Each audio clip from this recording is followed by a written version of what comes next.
मैं सचिन मदन राव गायकवाड़, रहने वाला वैजापुर, जिला संभाजी नगर।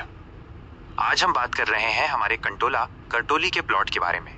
इस प्लॉट को अब पूरे 3 साल हो चुके हैं और इस बार हमने इसकी खोडवा फसल रटून क्रॉप ली है। जैसा कि आप जानते हैं, जमीन में इसकी गांठें होती हैं।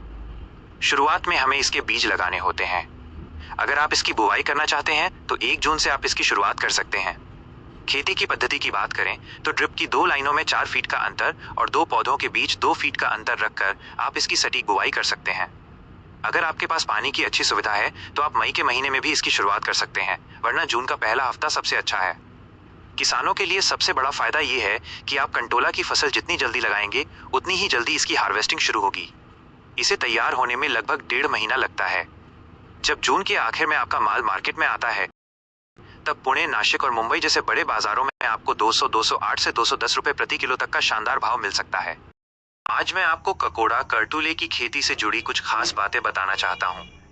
सबसे पहली बात, अगर शुरुआत में आवक कम होती है तो आपको भाव मार्केट रेट बहुत ज्यादा मिलता है, लेकिन अगर आप फसल लगाने में देरी करते हैं तो बाद में भाव कम हो जाता है। नर और मादा बेल का महत्व, यह ककोड़ा की बेल है। इसमें नर और मादा 2 प्रकार की बेलें होती हैं। आज 20 जून 2024 है और आप यहाँ देख सकते हैं कि कौन सी मादा बेल है और कौन सी नर। कई किसान भाई क्या करते हैं कि नर बेल ज्यादा होने पर उन्हें उखाड़ फेंकते हैं, जो कि गलत है। नर बेल हमारे प्लॉट के लिए बहुत उपयोगी होती है। खेत में जितने सही अनुपात में नर बेल होंगे, मादा फूलों का परागण पॉलिनेशन उतना ही अच्छा होगा और मधुमक्खियां भी फूलों पर सही ढंग से आएंगी। खेती का तरीका और मार्गदर्शन, अगर आपको इसकी बुवाई, छिड़काव, स्प्रेइंग या बिक्री के बारे में और मार्गदर्शन चाहिए तो वो सब आपको मिल जाएगा। पिछले 3 सालों से मैं अपने इस प्लॉट पर किसी भी रासायनिक स्प्रे का उपयोग नहीं कर रहा हूँ। ये पूरी तरह से 100% ऑर्गेनिक जैविक है। सीजन और उत्पादन, इस फसल को जून में लगाया जाता है और ये तब तक चलती है जब तक ठंड शुरू नहीं हो जाती, दिसंबर तक। इसके बाद बेलें सूख जाती हैं, लेकिन जमीन के अंदर इसके कंद तैयार हो जाते हैं।